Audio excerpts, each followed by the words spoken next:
What's up, y'all? I hope everything is going good. We're rolling into football season. It's definitely good to be back on the audio side. We've been doing some experimentation. However, on the video side, we've done like 7 to 8 video podcasts of sports mastery. You can go check those out at kinfolks.com. That's KINFOLKZ.com. Check those out. We've had a lot of fun doing those, and you can expect more video podcasting coming into the future.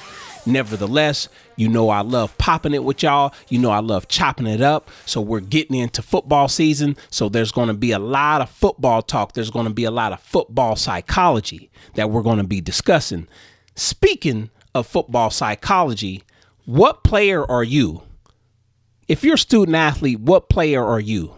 If you're a sports coach or a football coach listening to this, what kind of athletes or what kind of football players do you have?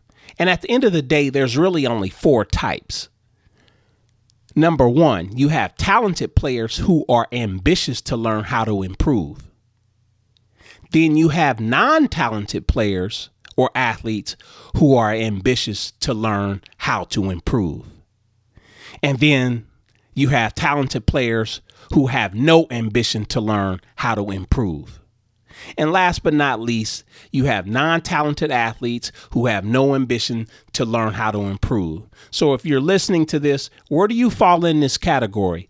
Football coaches, you got to know what you have.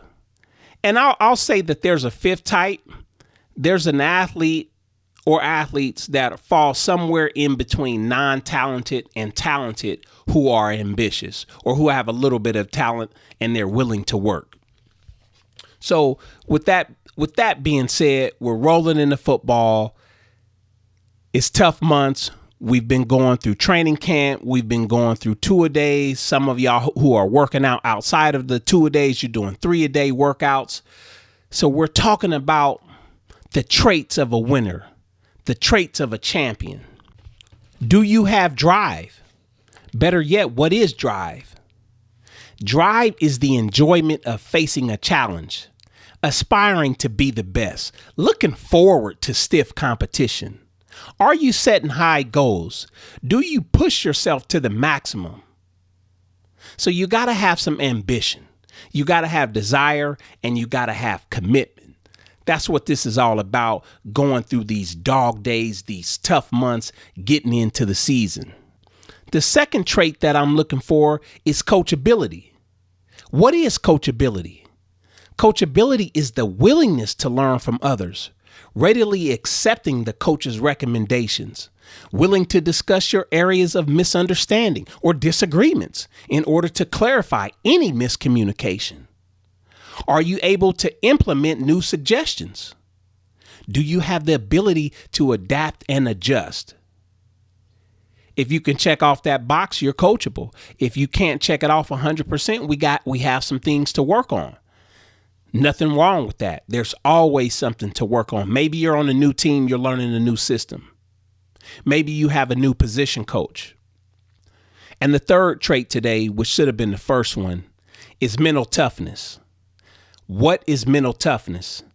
Mental toughness is the ability to meet and challenge adversity. Able to work harder to overcome areas of weakness. You're quick to bounce back after a mistake or a temporary setback. You're also able to be your best when your best is needed, or you're able to do your best when your best is needed. So at the end of the day, if you're a baller, you got good stuff, you got to prove it. And you got to prove it against tough and stiff competition. So those are some areas that I want you to consider as far as traits of a winner, traits of a top-notch football athlete, traits of a top-notch high school or collegiate football athlete. You got to have drive. You have to have some ambition. You can't show up to practice or games lethargic. You got to want to do well. And when you go back and listen to this, as I discussed and gave you a definition of having drive in terms of having a trait of a winner or a trait of a champion, it's important that you need to understand you have to set high goals. It's one thing to write your goals down. It's one thing to talk about your goals, but then you have to take action. So getting back to coachability, it's like I said before, you might have a new head coach. You might have a new position coach. That coach might be more cerebral. He might be more, let's say, bombastic. Might use a little bit of profanity. Can you hang with that? You might have a coach that's not a choir boy. You might have a coach that's in your face, but definitely means well. You might have a coach that critiques everybody, which is in terms of positive criticism. Maybe you haven't had that before.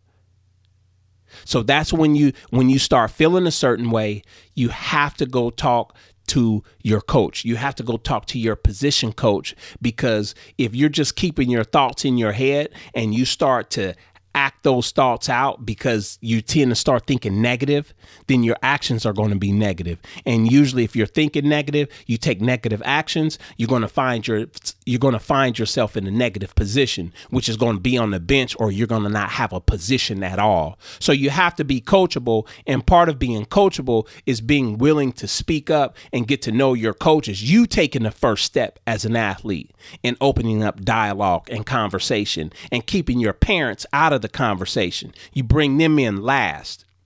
And as always, that's what this podcast is about, is developing mental toughness. You have to be willing to look at your weaknesses. You have to be willing to overcome areas of adversity. You have to be willing to take a loss, take a L. But what can you learn from it and then do better the next time? So at the end of the day, this is Football Psychology 101. We're discussing the traits of a champion, the traits of a winner, the traits of an all-star football athlete. And before we close out, what matters most here is two things: how you speak to yourself and how you see yourself. If you're consistently thinking negative thoughts, telling yourself that you're not as good, or you wish you were as good as such and such, or if you had this or you had that, you would be a lot better, you're always going to land in second place. You're always going to be a number 2 or a number 3. So it's important that you develop some type of personal or self-talk where you're telling yourself you are the best, you are a starter, you are an all-star, you catch every ball. You have great speed. When you hit a crease, you're taking a ball to the house. You're the best defensive back. You're the best quarterback.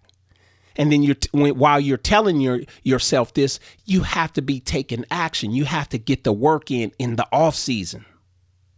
So then your actions match up with your talk. The same thing here. How do you see yourself? This is where the visualization comes in. Even if you're not where you want to be right now, or you're not the starter right now, you have to master that playbook and see yourself making plays. See yourself throwing 5 or 6 touchdowns a game. See yourself catching 10 balls a game. If you're a linebacker, see yourself executing the defensive side of the playbook. So it's very important how you see yourself. You have to study your plays, you have to watch film, and then you have to see yourself making outstanding plays. See the crowd, hear the crowd, see yourself before the game, during the game, after the game. And these are some small tips that you can do before practice, before games, your positive self-talk, positive affirmations. You can do visualizations 5 to 15 minutes before practice, 5 to 15 minutes before games when you're in the locker room. It has to be done.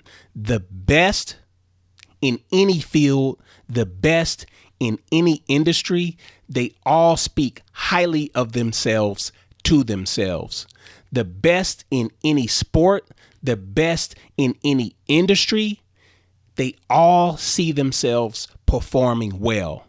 And what's most important about this is they take action leading up to where they are now. It takes time. It isn't going to happen overnight. So like I said before, y'all, it's good to be back on the audio side.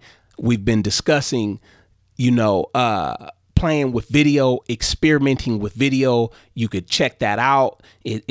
All of the video podcasts are being held at kinfolks.com. That's kinfolks with the Z. It's a wonderful look, but like I said before, we're back to the audio side. We're getting into football season, so we're going to be talking a lot of football on the psychological side, a lot of football on the mental toughness side. I've been busy. I ain't gonna lie to you. I've been up to a lot. I'm coaching 2 teams right now. I'm coaching a youth football team and I'm coaching a JV team at the same time while still working with and training my athletes. So it's a lot of driving. It's a lot of mixing and matching. But we're getting it done. I'm in an uncomfortable situation like right now because I'm coaching 2 different offenses from an offensive perspective and 2 different sets of terminology. I love the challenge though. I'm about that. So it's a great learning experience for me too. I struggle some days too, but I'm in the trenches. So don't think that I'm just saying this to you. I'm working through it myself. So other than that, I hope y'all enjoyed this episode. We got some more we have some more football psychology talk coming soon. So you don't have to play football to listen and take something from this. So, please share this. Share this with your folks. I have a workbook. The workbook is on Amazon. That's the Science of Sports Mastery, Psychokinetics. Look that up on Amazon or click on the link at sportsmastery.com and it'll take you to the Amazon link. The course is still there. The edge, if you want the edge right now, click on that link. We need to take effective action. We need to develop discipline. We have to have a growth mindset and we have to expand our minds in the form of reflective thinking.